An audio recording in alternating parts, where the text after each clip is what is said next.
Muy buenas noches a todos. En mi condición de presidente del Consejo Directivo de la Academia Peruana de Derecho, elegido por un periodo de 2 años que vence en el mes de febrero del 2027, me es sumamente grato expresar nuestro agradecimiento a todos ustedes por su asistencia a la ceremonia de toma de posesión de académico de número de nuestra academia, el doctor Arsenio Orellana Guardia.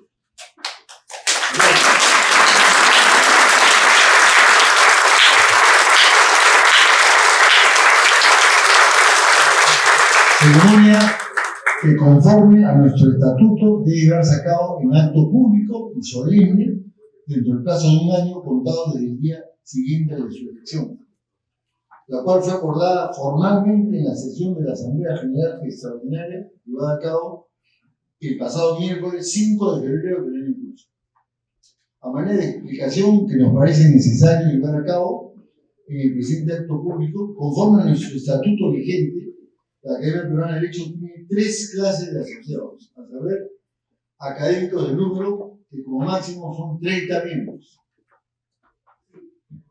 académicos eméritos designados por la Asamblea General con no menos de 10 años de haber ejercido su cargo como académico de número, y académicos honorarios que única y exclusivamente son juristas extranjeros elegidos por la Asamblea y que reúnen los requisitos exigidos por el Estatuto. Me es sumamente grato destacar que en la sesión del 5 de febrero del año en curso, la Asamblea General Extraordinaria de la Academia eligió como académico de número a las siguientes personas: el doctor Arsenio Orellana Guardia, el doctor Giovanni Priori Posada, el doctor Juan José Ruda Santolaria, el doctor Carlos Blanca Bustamante y el doctor Luis García Corochano Moyano. La sesión pública de toma de posesión de académico de número que esta noche estamos llevando a cabo del doctor Arsenio Orellana Guardia es la primera sesión que se está realizando dentro del plazo máximo estatutario previsto en el estatuto, y en los próximos meses, es decir, antes del 5 de febrero del año 2026, se formalizará la incorporación de los 4 académicos de número elegidos en actos públicos sociales que en su oportunidad convocaremos.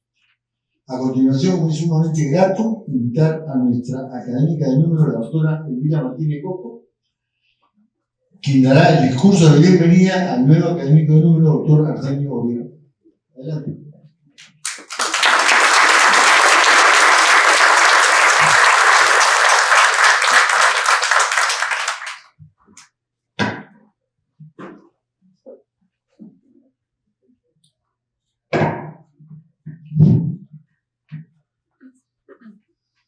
Doctor Osvaldo Justo Mexen, estimados integrantes de la Junta Directiva de nuestra Academia Peruana de Derecho, señoras, señores todos, es para mí un alto honor dirigir estas palabras en mi incorporación a la Academia Peruana de Derecho del doctor Arsenio Guardia, a quien conozco, no recuerdo ya cuántos años, pero sí recuerdo la razón de estar caminando en las calles, de pedir voto a voto, porque íbamos a integrar la Junta Directiva, o pretendíamos integrar la Junta Directiva del Colegio de Abogados de Lima.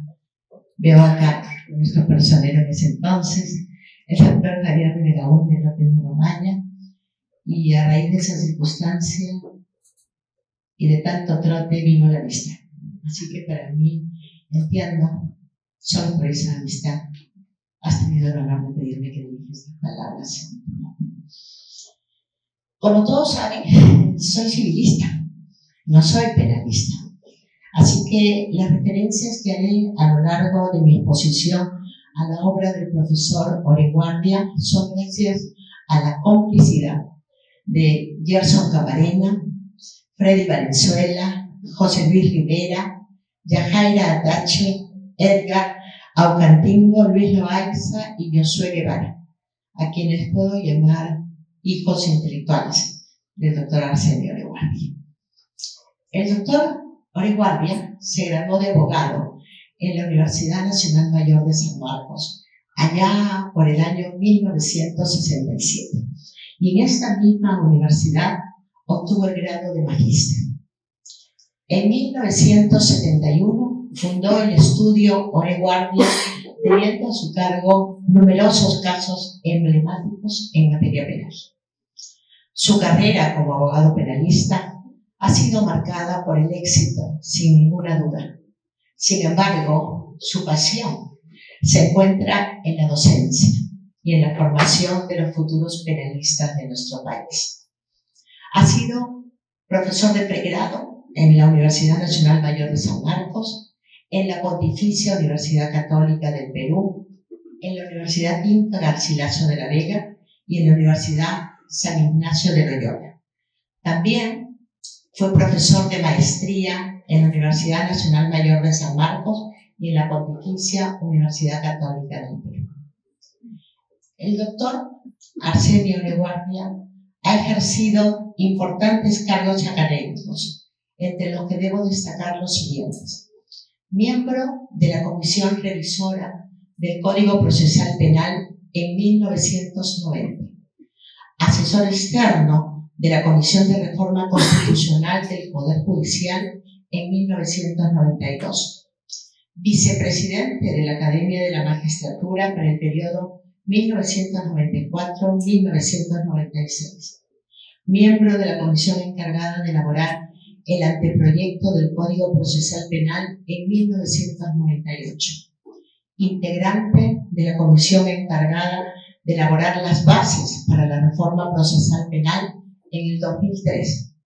Miembro de la comisión encargada de elaborar el Código Procesal Constitucional del 2003 al 2004. Miembro de la Comisión Consultiva de Derecho Procesal Penal en el 2004. Miembro del Consejo Consultivo de Apoyo a la Reforma Procesal Penal en el 2006. Miembro de la Comisión Especial Revisora del Código Penal del 2008 al 2010.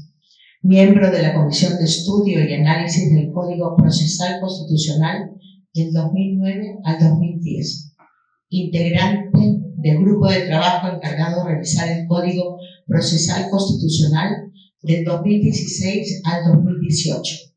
Miembro del Consejo Consultivo de la Comisión de Constitución y Reglamento del Congreso de la República del Perú para el periodo anual de sesiones 2003-2024 y 2024-2025.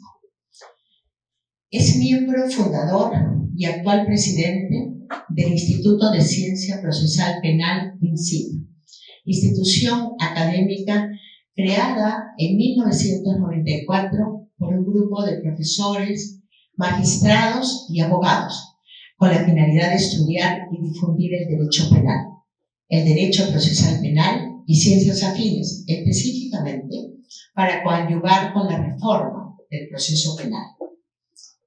En los años 90, la percepción social del proceso penal peruano era muy negativa, porque no satisfacía las expectativas sociales y estaba lleno de frustración para los justiciables. Teniendo en consideración estas cuestiones, un grupo de profesores de Derecho Penal y Procesal Penal comprometidos con la mejora del sistema de justicia penal crearon este Instituto de Ciencia Procesal Penal. A lo largo de 31 años ya de existencia, han obtenido el reconocimiento de valiosos profesionales y de prestigiosas instituciones, tanto nacionales como internacionales. El trabajo del INCIPE ha tenido que ver prácticamente con todos los códigos procesales penales, porque gran parte de sus integrantes han sido sus autores al formar parte de las comisiones redactoras de dichos códigos. Sin duda, el INCIPE, de tu creación, de tu cerebro, de tu corazón, Arsenio, es tu orgullo y es su contribución totalmente desinteresada a la formación de los mejores profesionales del derecho procesal penal. El doctor Arsenio Oreguardia también es autor de diversas monografías y artículos sobre derecho procesal penal y derecho procesal constitucional, así como ponente de múltiples conferencias a nivel nacional e internacional. Ha escrito gran cantidad de libros, artículos y ponencias. Por una cuestión de tiempo, solo haré referencia a algunas de sus obras, destacando los aportes jurídicos que ha hecho en ellas. En su obra, Principios del Proceso Penal, el profesor Oreguardia se refiere a la constitucionalización del proceso penal, lo que permite comprender a los principios como verdaderos límites, garantías a la aplicación del jus puniendi del Estado, ya que constituyen pautas jurídicas que orientan las labores legislativa y jurisdiccional bajo parámetros constitucionales. En palabras del doctor Oreguardia, un proceso penal que se desarrolle y conduzca a la luz de principios constitucionales o en el cual los principios procesales se analicen bajo el cariz constitucional permite resguardar los requisitos mínimos, esenciales del debido proceso.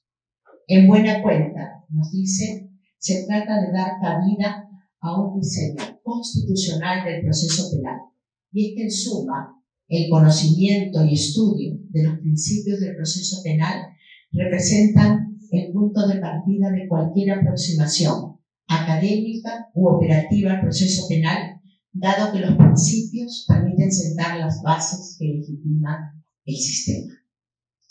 Por otro lado, recordemos que el profesor Oreguardia formó parte de la Comisión para la elaboración del Código Procesal Constitucional de 2004 y de la Comisión para la modificación de este cuerpo normativo en el 2016, año en el que publicó su obra El habeas corpus, un enfoque casuístico. En ella, el profesor Oreguardia evidencia la conexión ineludible entre el proceso penal y el derecho constitucional. Su participación en ambas comisiones, bajo la presidencia del profesor Domingo García Belaunde, fue decisiva para la publicación de este libro que consolidó al profesor Oreguardia como un especialista en habeas corpus en el contexto del proceso penal. El derecho procesal penal peruano, publicado en 3 tomos en el 2016, es la obra sistemática más completa del doctor Arsenio Oreguardia y es el fruto de un largo camino que se inició con la publicación de su manual de Derecho Procesal Penal en 1996. En esta obra se evidencia un gran rigor teórico sumado a la riqueza de su experiencia en los tribunales penales, tanto como magistrado como litigante. En el primer tomo realiza el análisis metódico de los sistemas procesales, que permite vincular la dogmática procesal con la normativa adoptada por el legislador peruano en el Código Procesal Penal del 2004. En el segundo tomo propone una sistematización alternativa de las medidas de coerción procesal, evaluando estas medidas según su función procesal y el grado de afectación que genera sobre los derechos fundamentales del justiciable. En el tercer tomo, el doctor Oreguardia muestra cómo el proceso penal instaurado en el 2004, pese a tener un fundamento teórico distinto al concebido por Zavala Loaiza en 1939, no implica una ruptura absoluta con el modelo anterior. Al contrario, permite rescatar instituciones históricas como el arresto ciudadano y mostrar y mantener otras aún vigentes como las reglas sobre exenciones o las causales de recusación, al mismo tiempo que introduce figuras procesales propias de una cultura jurídica ordenada a la eficiencia sin descuidar los derechos de la víctima.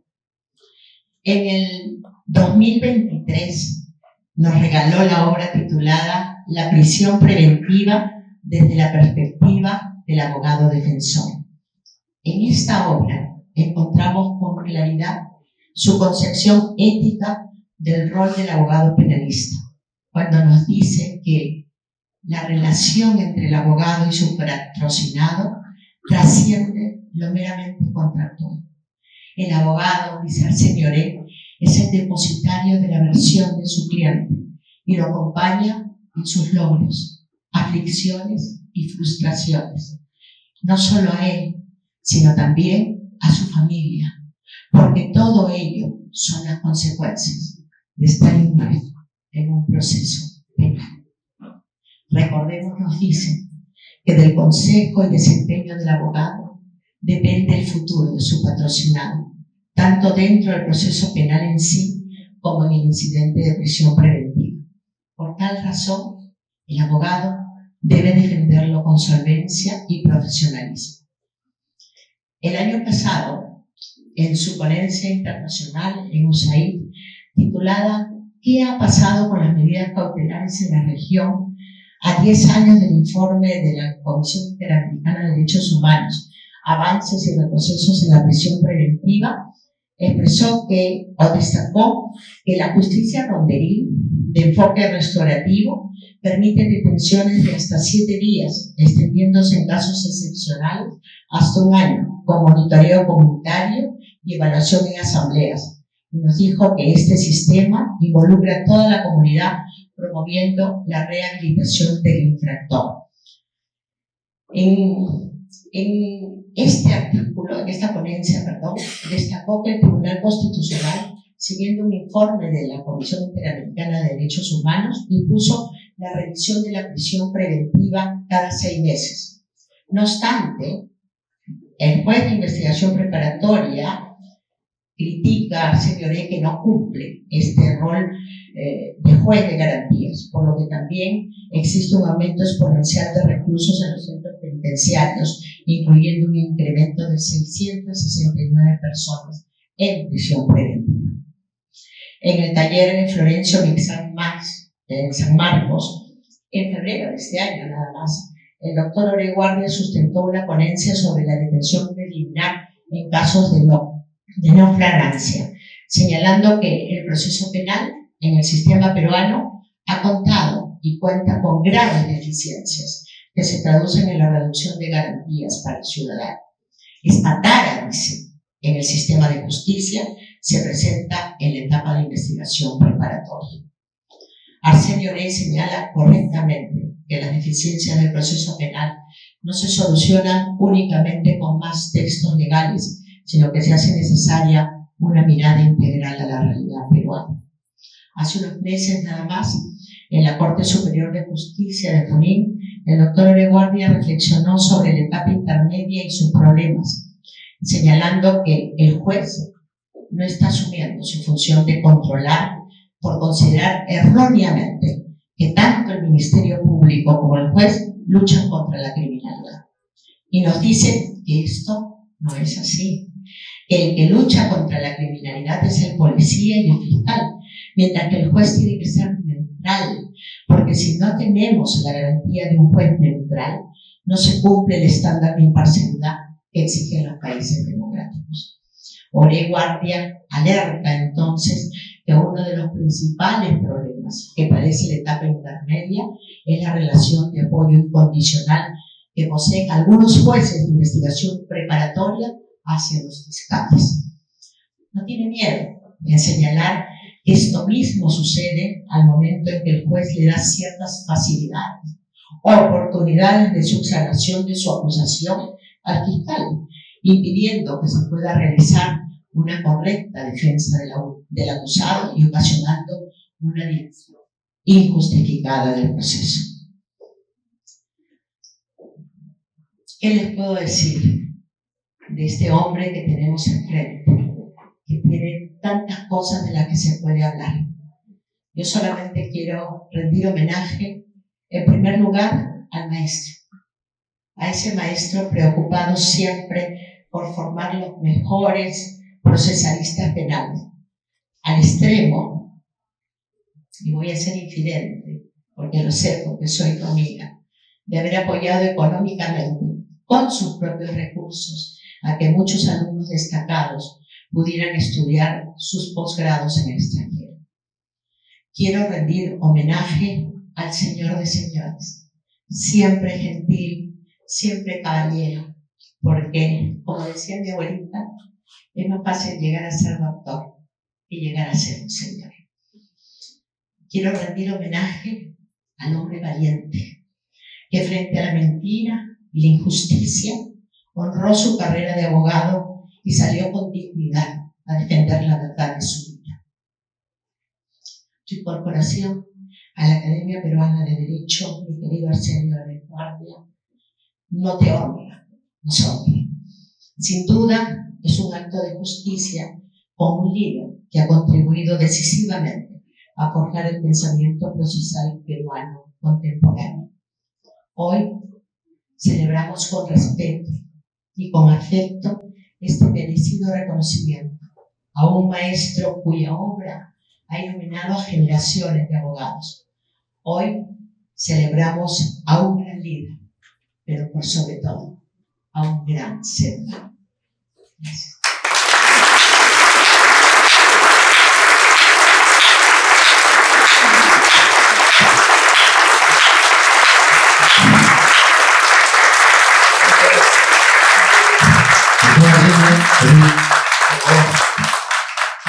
Nació el discurso de incorporación del doctor Arsenio de Guardia.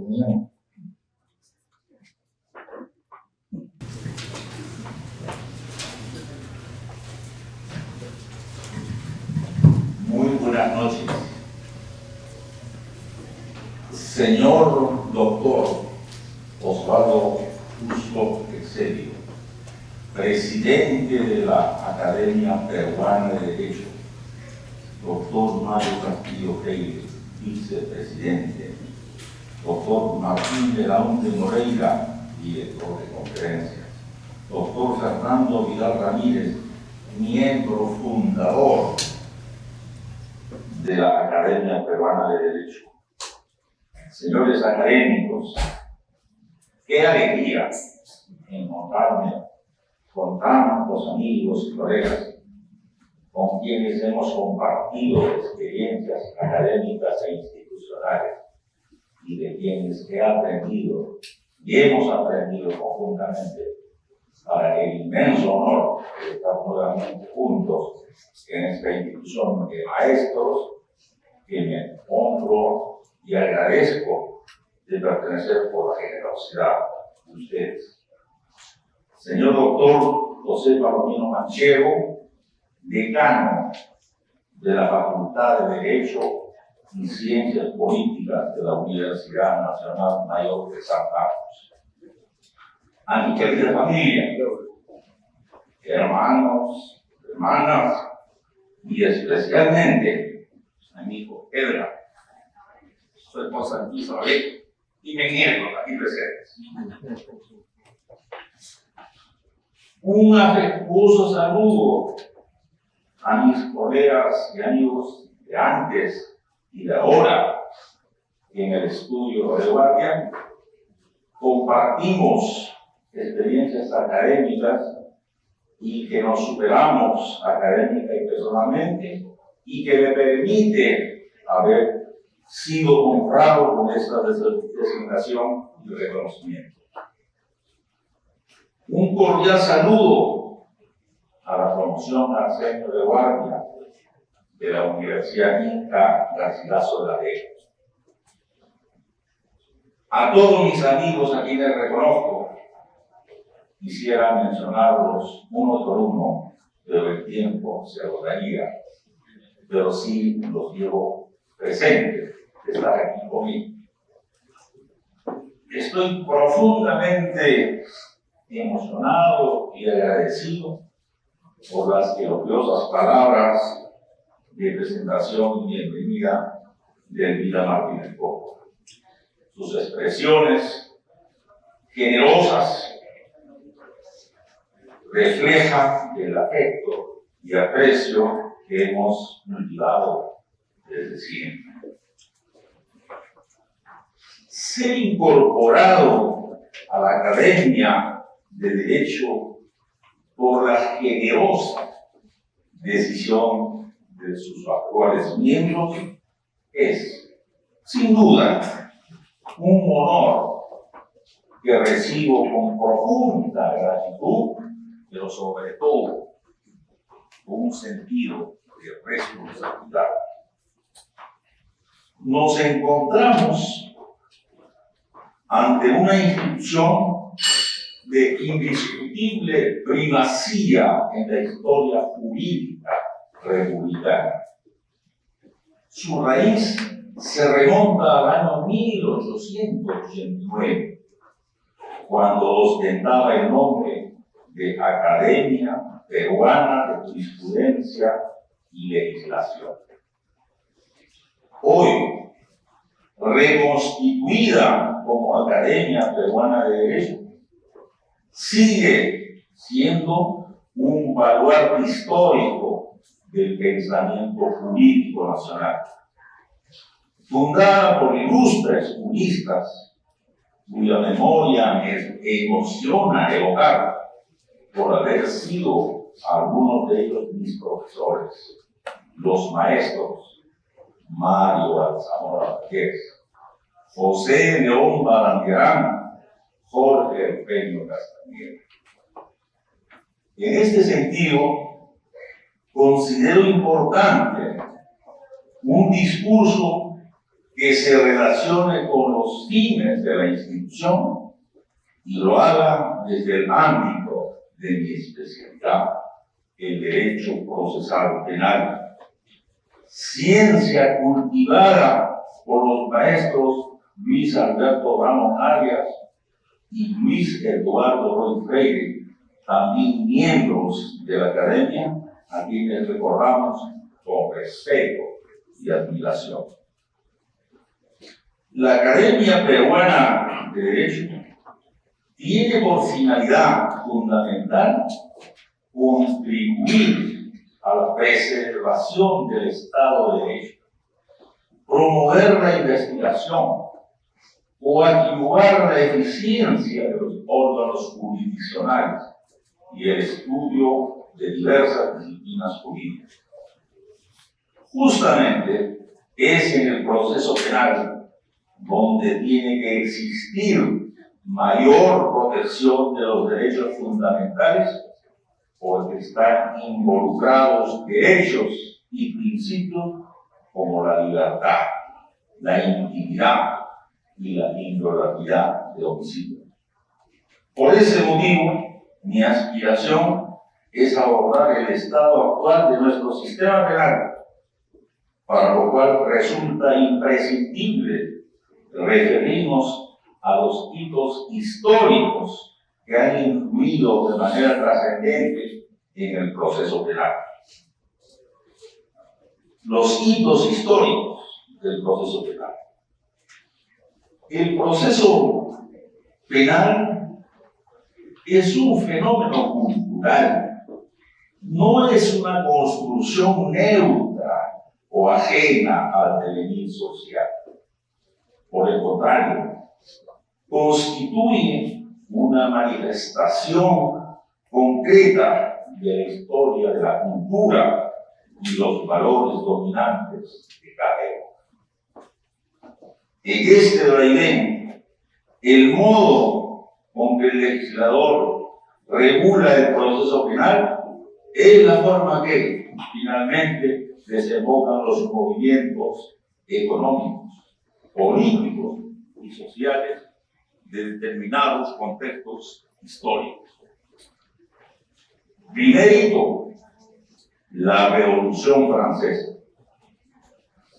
Para comprender los fundamentos del proceso penal contemporáneo, es indispensable remontarnos al punto de inflexión que significó la Revolución Francesa, la que desarrolló en un contexto histórico de profundas transformaciones políticas, sociales y culturales.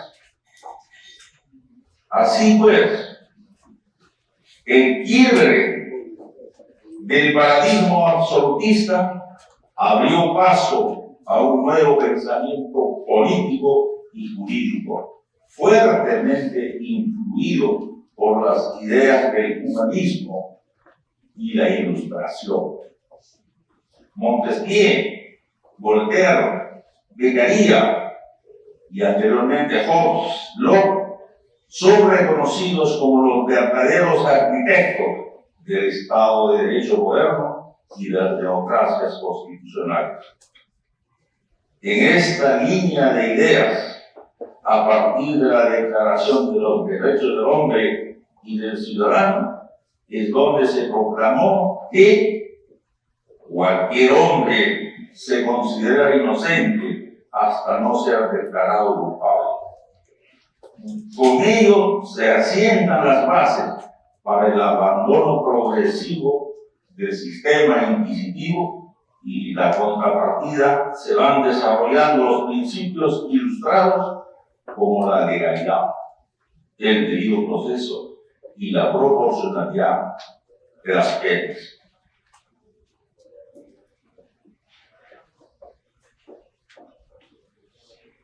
En una sociedad marcadamente burguesa, regida por los valores y medidas que influyeron en ese espacio histórico, no es de sorprender que el proceso penal termine siendo expresión de la técnica de la codificación en el sentido moderno del término. Es con la Revolución Francesa que se inaugura verdaderamente la etapa codificadora. Nótese la impronta de su época, que fue el Código de Instrucción Criminal de 1808. Este código francés introdujo una propuesta innovadora en cuanto al modo del enjuiciamiento penal. Determinó un modelo mixto, el mismo que contenía elementos inquisitivos y acusatorios. De esa forma, se establecieron dinámicas más transparentes, como es el juicio oral y público. Se limitó la discrecionalidad bajo el lema de la ilustración, y el juez es una simple boca que pronuncia las palabras de la ley, como lo manifestara Montesquieu. Segundo hito, la Segunda Guerra Mundial. La Segunda Guerra Mundial representa un punto de quiebre en el devenir histórico.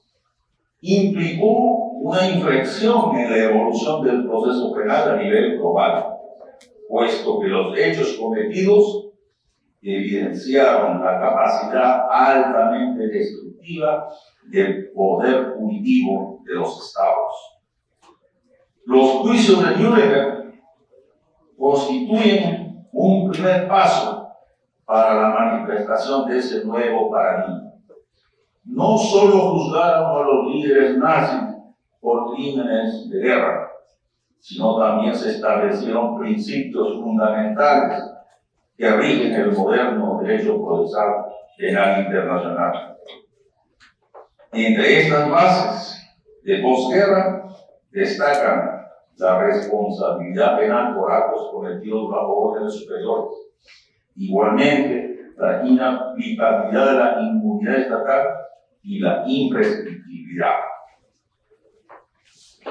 En lo que respecta al proceso penal, se fortaleció el derecho a la defensa y se consolidó el principio del juicio justo, entendido como garantía universal. Además, se adoptaron estructuras procesales más equilibradas, donde la independencia judicial se convirtió en pilar fundamental. En esta línea, el profesor Nipian Damasca resalta cómo los juicios de posguerra promovieron una clara separación entre los órganos jurisdiccionales y el poder político, con el fin de impedir la instrumentalización del proceso penal. Asimismo, los tribunales interaliados de Nuremberg y Tokio introdujeron esquemas mixtos que combinaron elementos del civil law y del common law, de modo que el sistema adversarial influyó notoriamente a través de sus manifestaciones como la oralidad, la publicidad y el contradictorio. Por ello se consolidó una corriente orientada a limitar el poder punitivo del Estado, lo que renovó la visión garantista del proceso. La búsqueda de la defensa de los derechos humanos se muestra como un eje transversal del proceso penal contemporáneo. A partir de cada hito histórico ha evolucionado una estructura donde se procura compatibilizar eficacia en la persecución penal con el respeto irrestricto de las garantías individuales.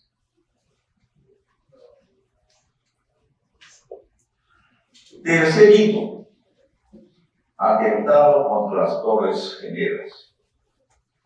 El atentado del 11 de septiembre del 2001 supuso una bifurcación ética y jurídica agravada.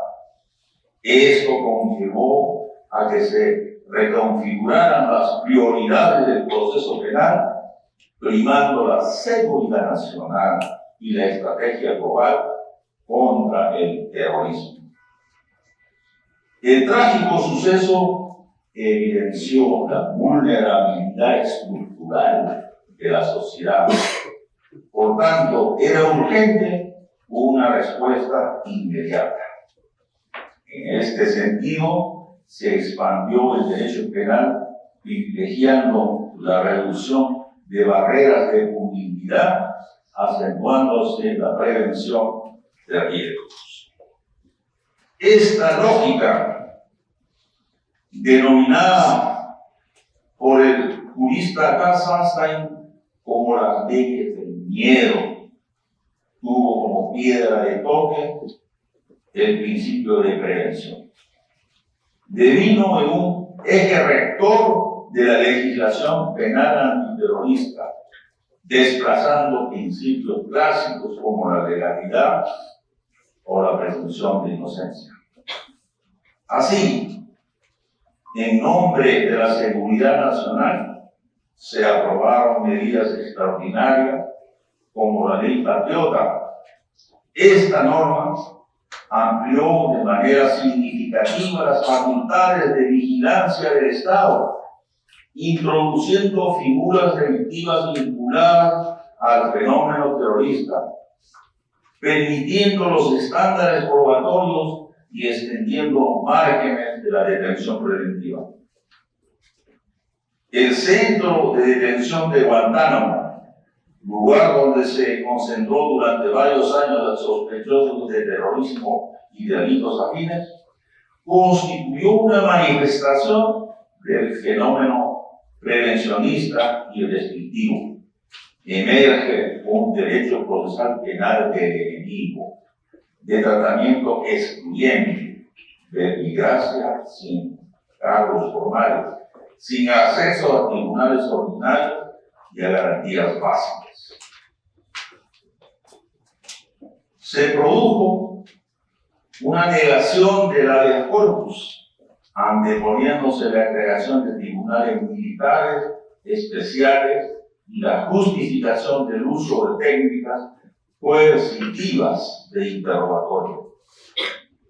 Así, el proceso penal contemporáneo, tradicionalmente concebido como garantía frente al poder punitivo del Estado, fue parcialmente reformulado para convertirse en un instrumento de neutralización preventiva. El proceso penal, como fenómeno cultural, ya no es concebido solo como un mecanismo para buscar la verdad. A ello se añade una función extraña, pero adoptada en la legislación vigente: gestionar y determinar riesgos procesales o sustanciales. En definitiva, el proceso penal quedó atravesado por una dicotomía que persiste hasta nuestros días. ¿Hasta qué punto es legítimo sacrificar libertades fundamentales en nombre de una mayor protección? La búsqueda de la respuesta a esta interrogante persiste y configura uno de los principales desafíos por el derecho procesal penal del siglo XXI.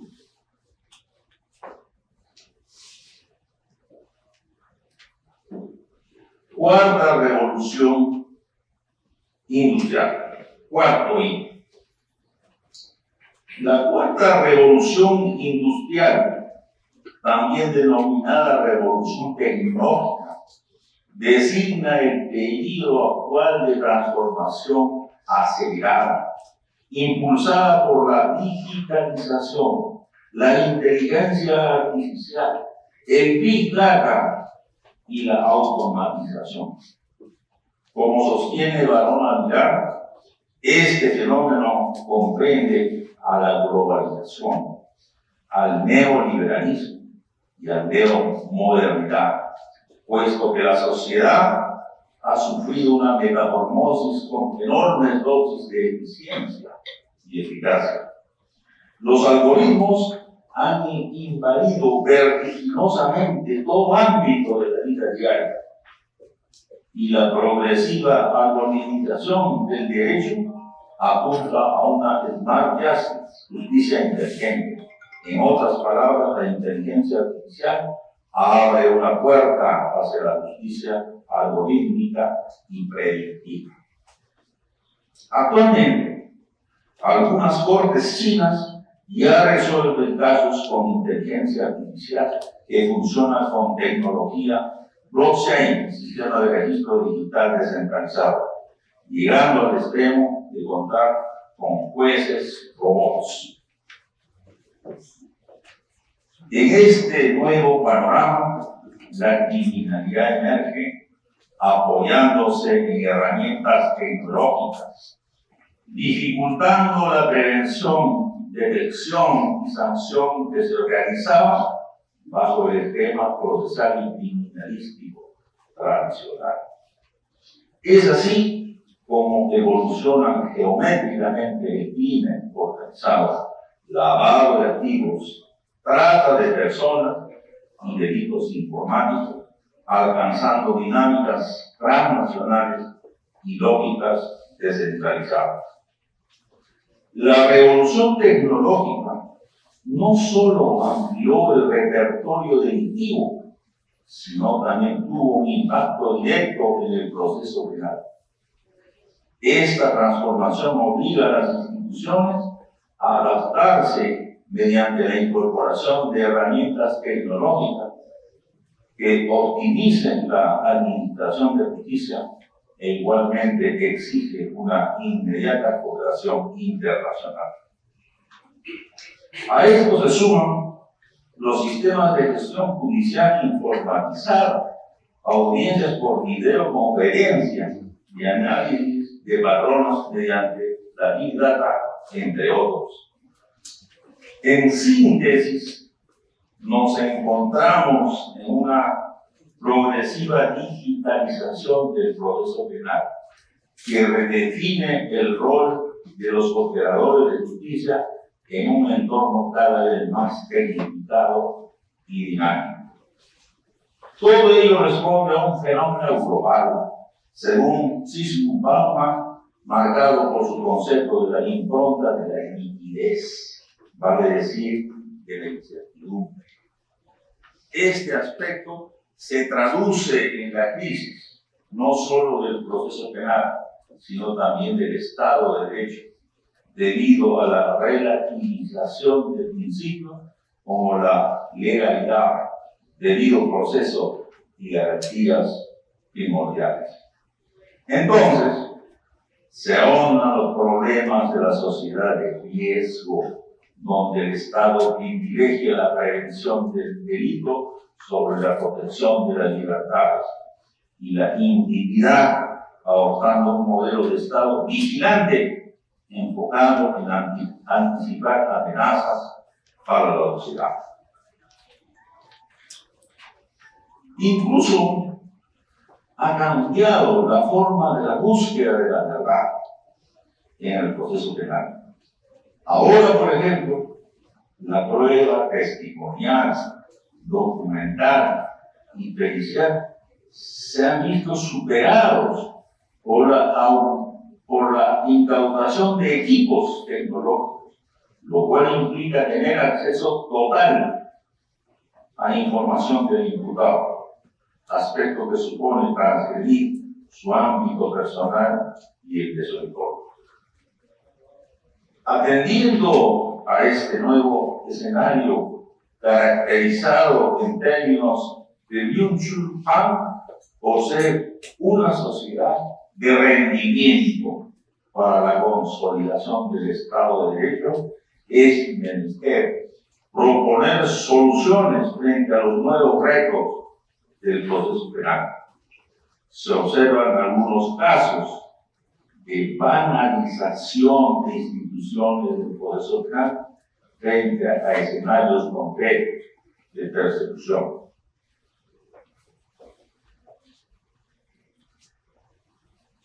Situación actual del proceso penal peruano.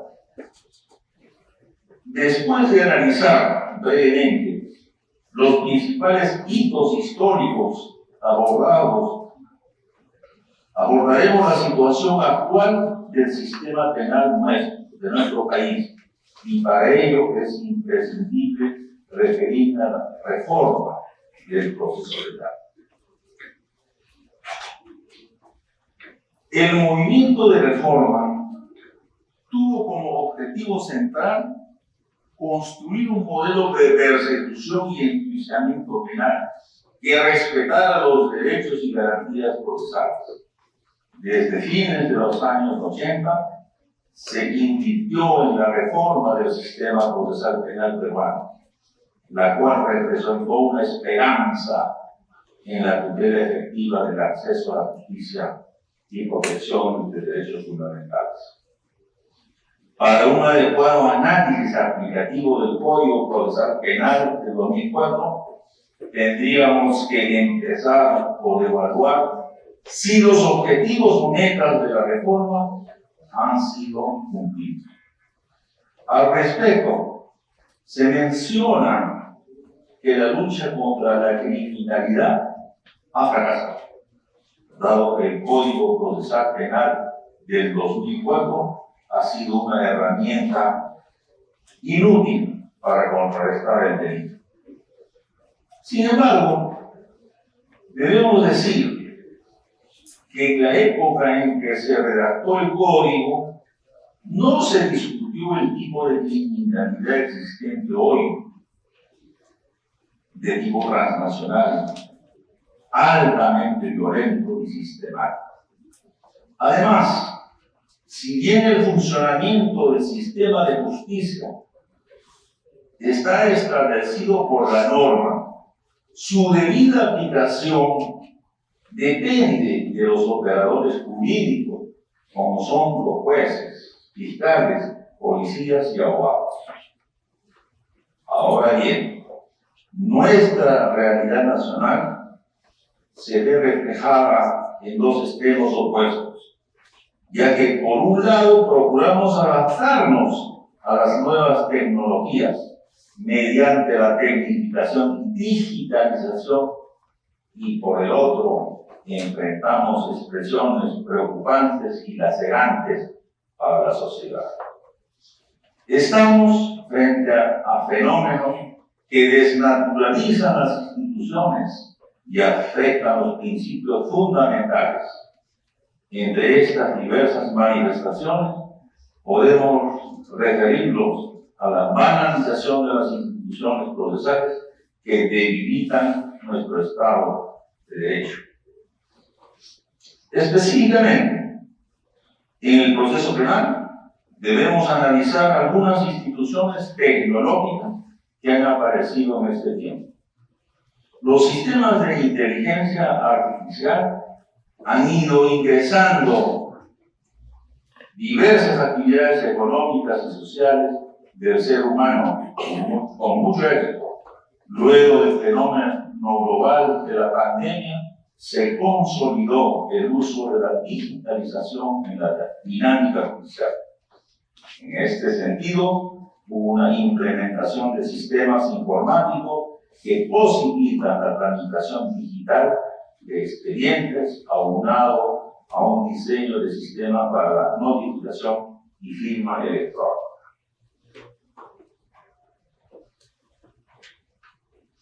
Las expresiones de la crisis en el proceso penal. En la era de la posmodernidad, el debate sobre la primacía del tipo de sistema procesal, según Lorena Pagmayer, es una cuestión de etiquetas que ha de ser superada por la forma como las instituciones ponen en práctica sus mecanismos de control.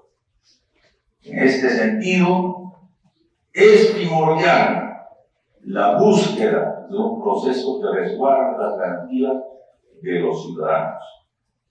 Los problemas de nuestro sistema penal, como son la prisión preventiva, la detención preliminar, el estado de inconstitucional de los establecimientos penitenciarios y la insuficiente tutela efectiva de los derechos fundamentales, siguen siendo, como decía Francesco Castellucci, las miserias del proceso penal. Asimismo, hay que añadir los nuevos retos que la globalización trae. Por ejemplo, ante el dilema existente entre preferir procurar más libertad individual a riesgo de mayor interferencia en la esfera de la intimidad, o de otro lado, los alcances de dicha esfera frente a los mecanismos tecnológicos de restricciones de derechos. Excesiva duración de los procesos. Un aspecto de preocupación continua para el ciudadano es la excesiva duración del proceso penal, llegando al extremo de casos con una duración de 20, 30 o 40 años, que significa más de la mitad del promedio de vida de los peruanos, que es de 77 años, 9 meses. Un ejemplo de ello es el caso del Pontón, cuyos hechos investigados ocurrieron en 1986, habiendo transcurrido hace 39 años. Sin duda, no se han cumplido los objetivos de la reforma, tener un proceso más serio y garantista para evitar que existan procesos penales con duración indeterminada. Crimen organizado. A esta vorágine de retos se suma la evolución de la criminalidad contemporánea, siendo esta por antonomasia la criminalidad organizada. Así, el primer desafío del proceso penal en el siglo XXI es el correcto desarrollo de los mecanismos de control de la calificación del delito, puesto que en la práctica se observa una preocupante tendencia a clasificar automáticamente como organización criminal cualquier investigación que involucre a 3 o más personas. Los operadores deben enfocarse en los verdaderos casos de crimen organizado y el grado de verosimilitud de estos elementos. No hay que olvidar la importancia de los conceptos en el tenor de la ley, puesto que toda labor interpretativa debe respetar el principio de legalidad. Es así como no solo debe presentarse el elemento personal o numérico, sino también el elemento temporal, tecnológico, funcional y estructural. Es decir, que la organización sea de carácter estable, permanente, que responda al desarrollo futuro de un programa criminal que comprenda el reparto de roles y que se engarce a una tipología de organización criminal. Es alarmante que la criminalidad organizada haya trascendido las estructuras tradicionales para ser un superconcepto que aborda dimensiones políticas y económicas.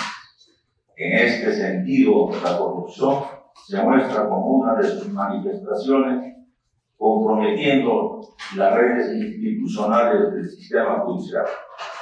A ello se suma la transnacionalización del delito, como lo ilustra la expansión del denominado de Tren de Aragua, cuya influencia ha llevado a algunos estados a catalogarlo como una amenaza terrorista transnacional. Esto demanda una mejora inmediata de la cooperación jurídica internacional, lo cual implica aceptar los límites de nuestro sistema y elaborar una comprensión dinámica de la persecución del delito.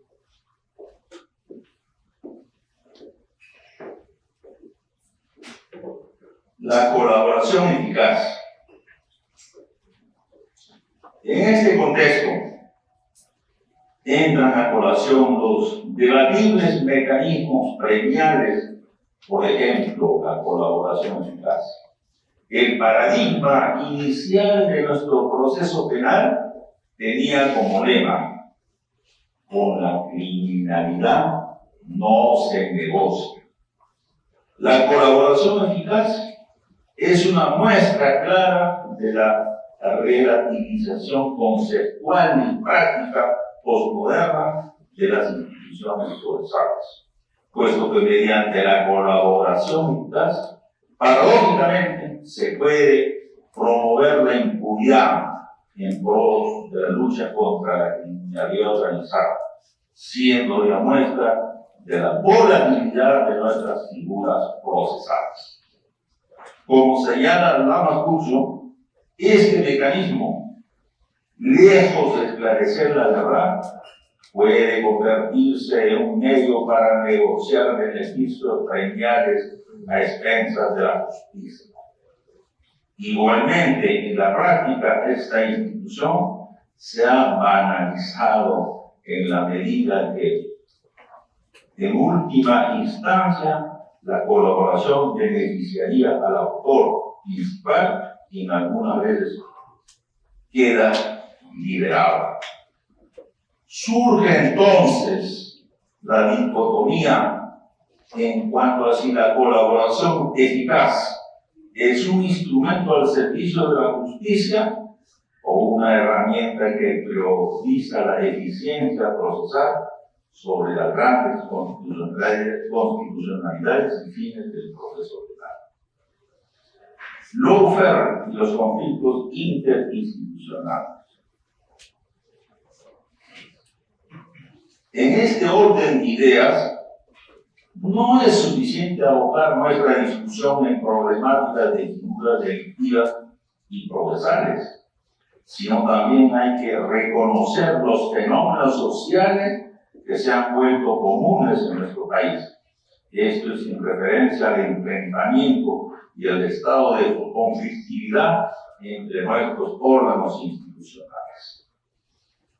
El lawfare se caracteriza por utilizar al sistema judicial con fines no legítimos, sino como una estrategia de usar o de abusar de la ley como un sustituto de los medios tradicionales para lograr objetivos de carácter político.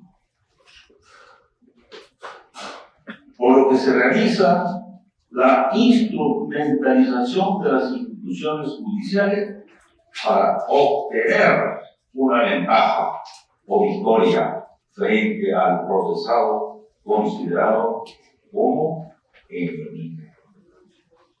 La independencia es un pilar fundamental de nuestro Estado de Derecho. Sin embargo, esta no debe confundirse con la arbitrariedad, puesto que el hermetismo y la carente colaboración institucional debilitan a la sociedad.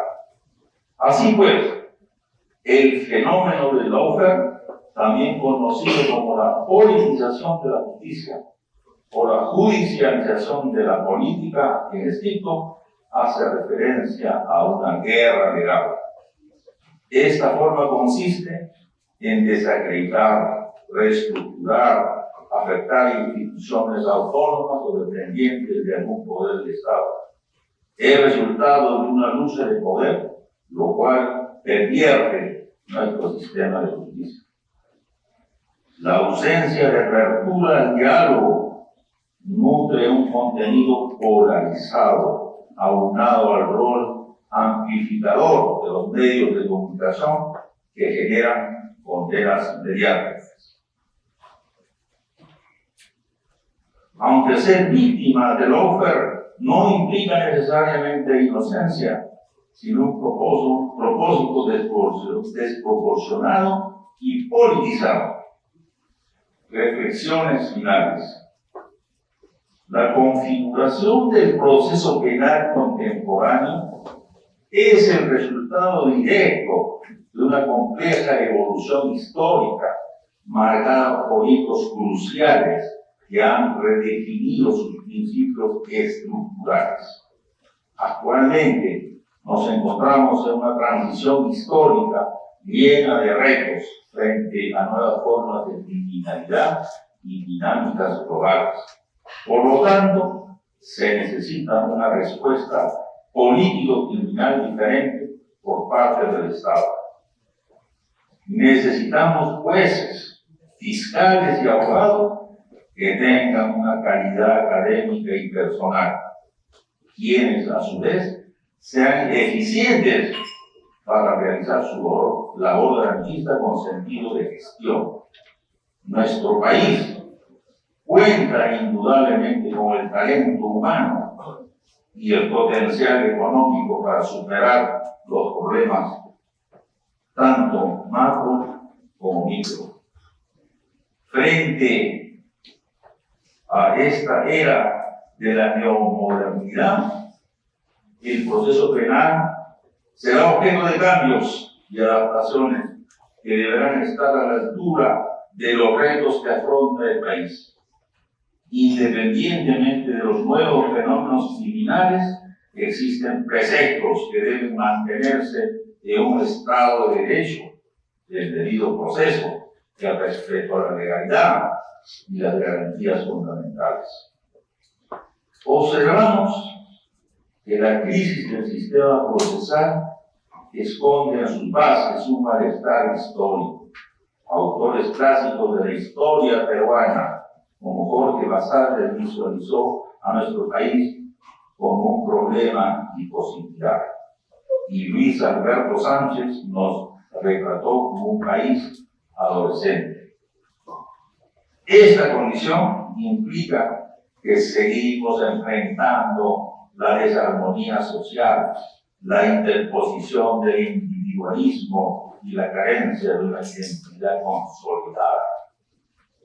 Lo último nos lleva algunas veces a importar acríticamente teorías ajenas a nuestra realidad, lo cual supone una alienación de nuestras instituciones procesales, en consecuencia la desnaturalización y la banalización de sus conceptos.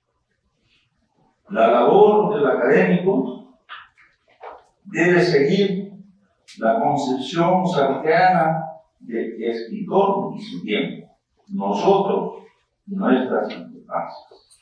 Las teorías deben aplicarse con un riguroso criterio contextual que contemple los matices y realidades de nuestro país. En este sentido, debemos revalorar las dinámicas de justicia alternativa que gestan en diversas regiones de nuestro país. Hago referencia a la justicia comunal y fronteriza, que en la riqueza de su cosmovisión han logrado tener un juez natural con procesos que no superan el año, con un enfoque de restauración y solución del conflicto por sobre la búsqueda del castigo.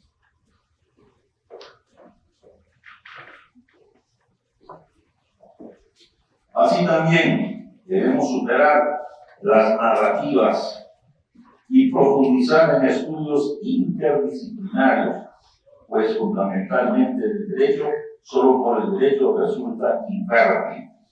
¿Y qué ciencia más práctica que el derecho permanentemente al servicio de la defensa de la sociedad? Observo que estamos en una cultura de la desconfianza y la confrontación. pues desconfiamos de nuestras instituciones, autoridades, de nuestro prójimo y, cómo no, de nuestro propio sistema. Esta es una relación ciertamente destructiva, pues los lazos no solo se delimitan en roles normativos, sino también en la convivencia, ya que somos seres eminentemente sociales. Tenemos el reto de enfrentar los males de ayer y los desafíos del futuro. Los traigo sucintamente a la palestra, citando a nuestro poeta universal, César Vallejo. Hay, hermanos, muchísimo que hacer. Que no sean estos retos motivo de desaliento, sino un llamado a ver nuestra realidad, nuestro panorama contemporáneo. Esperemos que las nuevas generaciones brinden más jueces, fiscales y abogados como los descritos por el magistrado español Martín Pañín. El juez no debe ser autómata, sino una persona sensible, valerosa, culta, con experiencia vital y con gran sentido común. Con esta visión histórica del proceso penal, invito a reformar y consolidar las bases del Estado de Derecho constitucional, que es el objetivo principal de nuestra Academia Peruana de Derecho. Muchas gracias.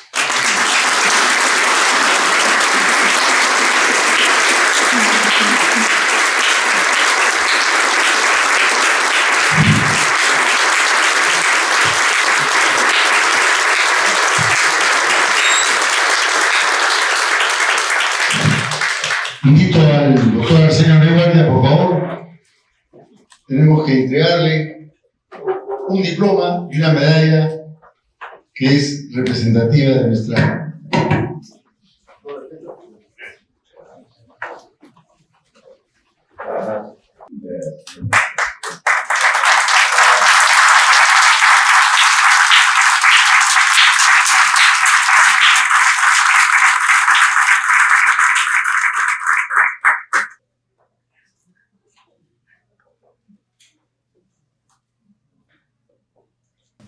En nombre y representación de la Academia Peruana de Derecho, es sumamente grato reconocer y agradecer a todos los aquí presentes por habernos acompañado en esta hermosa ceremonia de incorporación y de formalización de Arsenio Neguardia a nuestra Academia Peruana de Derecho. Muchas gracias.